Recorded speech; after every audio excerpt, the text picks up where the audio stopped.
Уважаемый Павел, скажите, пожалуйста, почему, с вашей точки зрения, 30 октября 1937 года стало символом культурного геноцида в Беларуси? Что делает эту ночь особенной даже на фоне массовых репрессий 30-х годов в целом в Советском Союзе? Ну, действительно, существует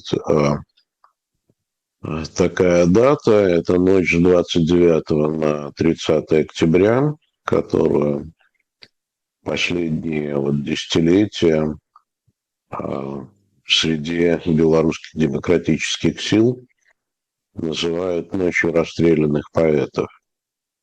Действительно, в эту ночь, в 1937 году, было расстреляно, по разным сведениям, от 102 до 132 представителей белорусской интеллектуальной элиты, среди которых 20-22 человека составляли литераторы, поэты, прозаики, драматурги, литературные критики. И именно поэтому и появилось это обозначение «Ночь расстрелянных поэтов». Действительно, это кульминация сталинских репрессий в Беларуси.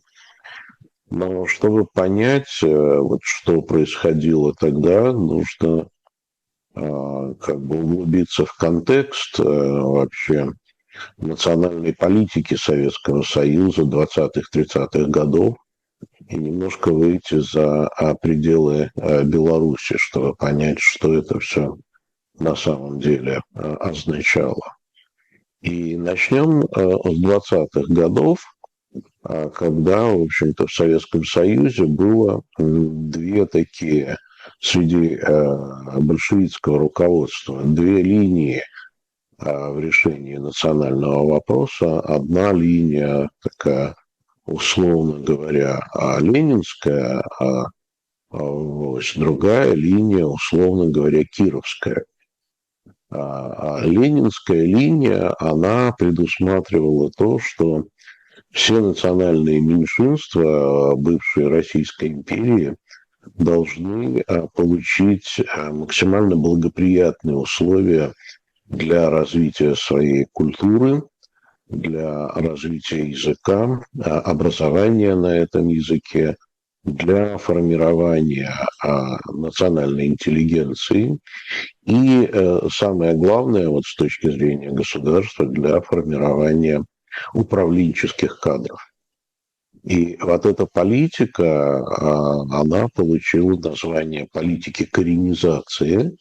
Почему коренизация? Потому что представители коренных этнических групп, они получали такое преимущество в качестве развития. И на всей территории Советского Союза в течение этого первого десятилетия, может быть, даже меньше, проводилась эта политика, и во многом она была сформулирована такой идеей Ленина о том, что для Советского Союза самой большой угрозой является российский великодержавный шовинизм. И для того, чтобы защитить национальные меньшинства от него, они должны получить дополнительные права, возможности для развития своих культур. В том числе у многих народов впервые создавались литературные языки, и в качестве графики была сознательно избрана латиница, особенно у народов Центральной Азии, именно для того, чтобы защитить их от великорусского шовинизма. И эта политика коренизации, она развивалась всюду, в том числе и в Беларуси. В Беларуси, в советской части, в БССР, она получила очень такие своеобразные формы. То есть белорусский язык, он становился доминирующим и в сфере образования, в сфере культуры, в сфере управления. Но уникальность состоит в том, что в БССР довоенной было 4 государственных языка. Белорусский, русский, польский и идиш. И вот с идишем это абсолютная такая уникальность, потому что больше нигде в мире идиш не получил официального статуса, кроме как в Белорусской Советской Социалистической Республике. А вот начиная с начала 30-х годов победила уже линия противоположная линия Сталина. Почему она победила? Потому что в 20-е годы Сталин боролся за власть, и одним из главных его соперников был Киров. И поэтому Сталину нужно было опираться вот на эти силы национальных, так называемых, окраин для борьбы с великорусским шовинизмом. А вот когда Киров был ликвидирован, Сталин поставил новую задачу. На этот раз это уничтожение новых национальных элит. И фактически это политика геноцида. Я немножко позже поясню, почему это именно геноцид. И началось физическое уничтожение новой интеллигенции. Это не только в Беларуси. Подобные процессы происходили во всем Советском Союзе. Я могу просто вот в качестве примера такого кошмарного привести небольшой северный народ саамов, который живет на Кольском полуострове, народ, у которого численность в 30-е годы составляла всего около 2000 человек. И вот там было сконструировано органами НКВД так называемое Алымовское дело, в результате которого было расстреляно или отправлено в ссылки, там люди погибли, около 100 человек. То есть практически всех грамотных саамов просто физически уничтожили. Что происходило в Беларуси в это время? Белорусы все-таки были численно значительно большим народом, и тут вот эти репрессии против и интеллигенции, и против культуры, они развивались в несколько этапов. И первый этап – это репрессии против белорусского языка. В 1933 году была проведена реформа белорусского правописания. Причем, когда эту реформу проводили, авторы этой реформы, а среди них не было филологов, литераторов, там были исключительно политики, они открыто говорили, что белорусский язык, он отличается от русского, поэтому цель этой реформы – сделать его максимально похожим на русский язык. И вот эта реформа, она исказила традиционную белорусскую фонетику, произношение и затронула очень многие пласты традиционной лексики белорусского языка, особенно представителям большевистской власти не нравились заимствования в белорусском языке из латинского языка, из польского и так далее и тому подобное. То есть еще раз было сделано все для того, чтобы белорусский язык был максимально приближен к русскому языку.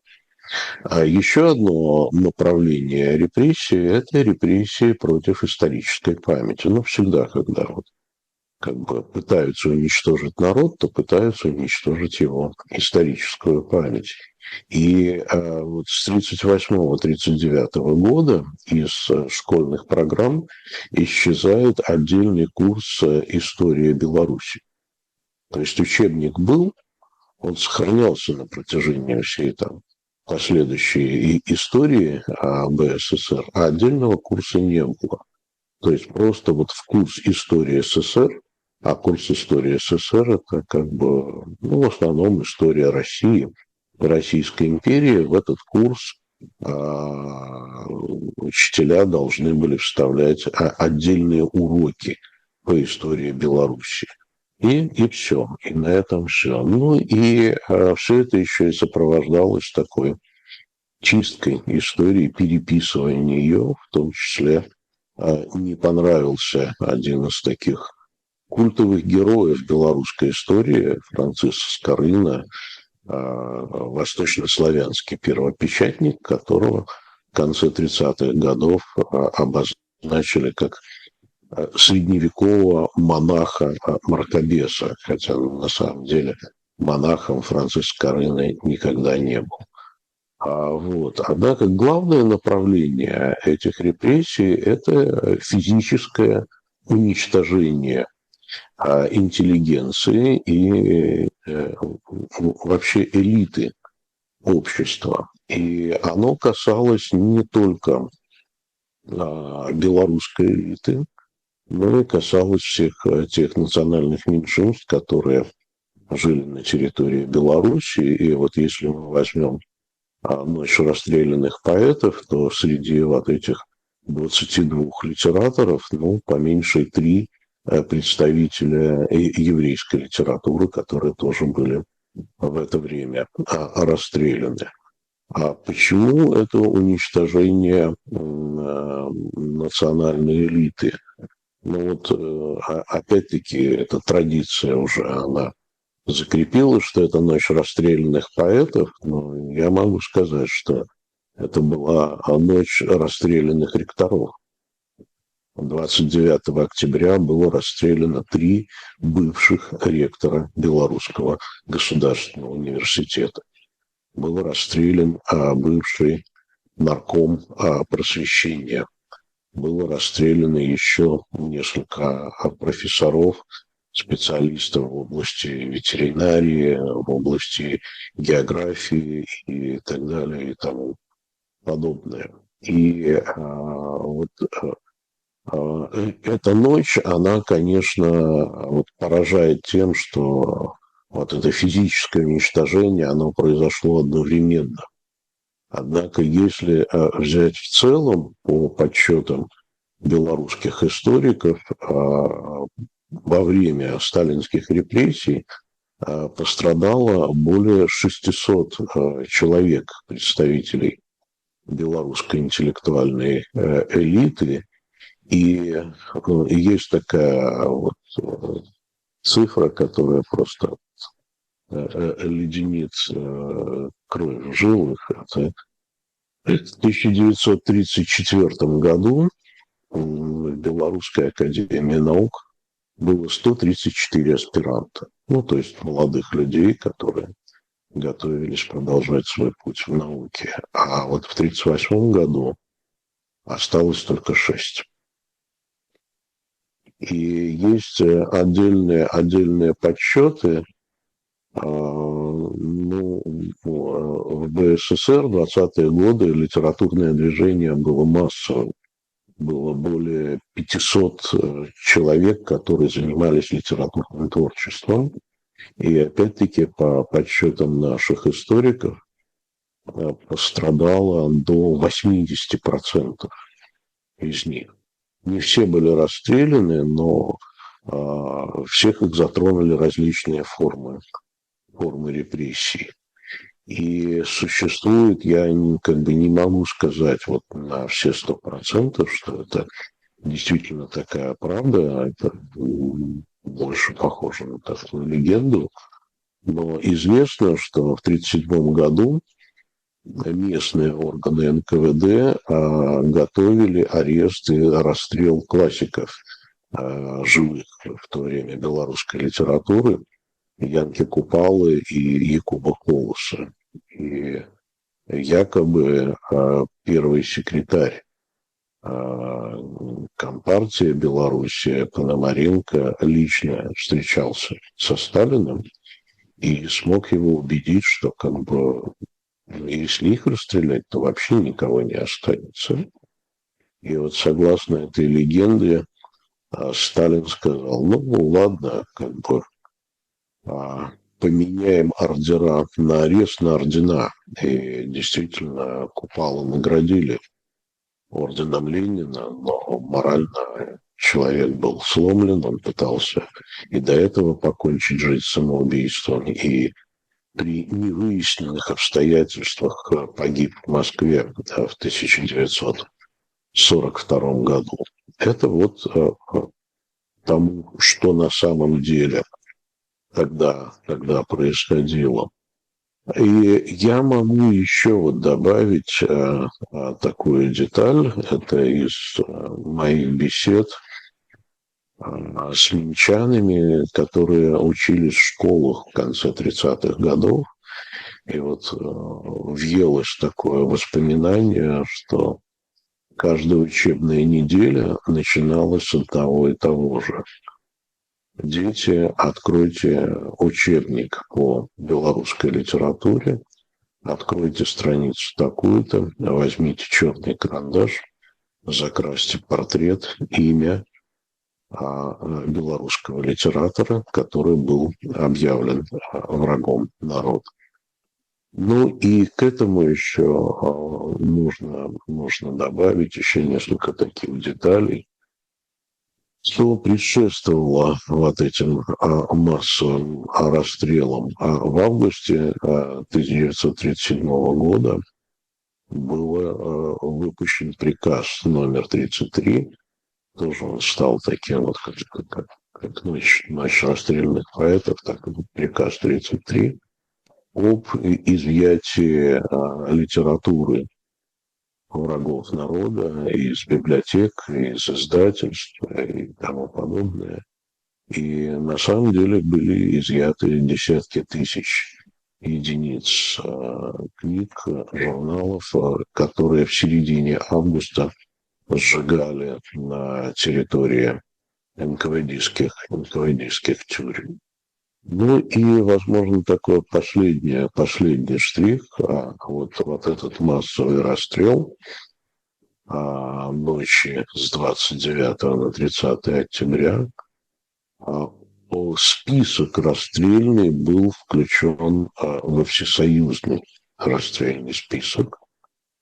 Вот, и белорусский список лично был подписан Иосифом Сталиным. Вот это то, что касается этого события. А последствия, как все это можно обозначить? Я бы это обозначил как акт культурного геноцида. И я хочу напомнить, что автор концепции геноцида, которая зафиксирована в документах Организации Объединенных Наций, юрист Рафаэль Ленкин, он уроженец Беларуси, он чудом избежал Холокоста, успел сбежать в 1939 году на Запад, потом работает в Соединенных Штатах Америки, и он разрабатывал всеобъемлющую концепцию, что такое геноцид. И Рафаэль Ленкин, он писал о том, что физическое уничтожение группы, социальной, этнической, национальной, это лишь крайняя форма геноцида и достаточно редкая. А чаще всего в истории встречается культурный геноцид, и геноцид с точки зрения Ленкина – это уничтожение социальной группы как группы. И культурный геноцид, он чаще всего включает в себя уничтожение интеллектуальной элиты, уничтожение культурного наследия, уничтожение исторической памяти, уничтожение носителей культуры этого народа. И вот если с этой точки зрения мы посмотрим на то, что происходило на территории БССР, то есть все основания говорить о том, что осуществлялся геноцид белорусского народа. И это, конечно, затронуло не только белорусов. Я еще раз подчеркну, по всей территории Советского Союза прокатился вот этот каток репрессий. Он был в Украине, он был в Центральной Азии, он был в Кавказе. Он затронул финноязычные, финно-угорские народы Советского Союза было такое дело Софин, ориентированное в первую очередь на удмуртов, марийцев, где тоже физически, практически уничтожили всю только-только вот появившуюся культурную элиту. Но опять-таки наши историки, они занимались сравнительным анализом масштабов репрессий. И если в Украине, по их подсчетам, от репрессий пострадало от 35 до 40% интеллектуальной элиты, а если взять русских как отдельный народ, то примерно до 15%, то в Беларуси пострадало до 80% интеллектуальной элиты. Вот это то, что происходило у нас в конце 30-х годов, и то, что сейчас мы обозначаем как ночь расстрелянных поэтов. Ну и несколько слов о современной традиции. В 2017 году в Минске появилась идея отмечать эту дату митингами, которые проводились на территории Куропат. Куропат – это лесное урочище в пригороде Минска, где, согласно заключениям археологов, в 30-е годы проводились массовые расстрелы. Ну, вот то, что касается ночи расстрелянных поэтов, есть разные версии, что расстрелы могли проводиться там, расстрелы могли проводиться в тюрьме НКВД, так называемой американки, либо в исторической тюрьме города Минска, так называемом Пищаловском замке. Но вот с 2017 года эту дату стали отмечать, и не только вот митингами на территории Куропатов, но и на ступенях здания КГБ в Минске стали устанавливать памятные лампадки.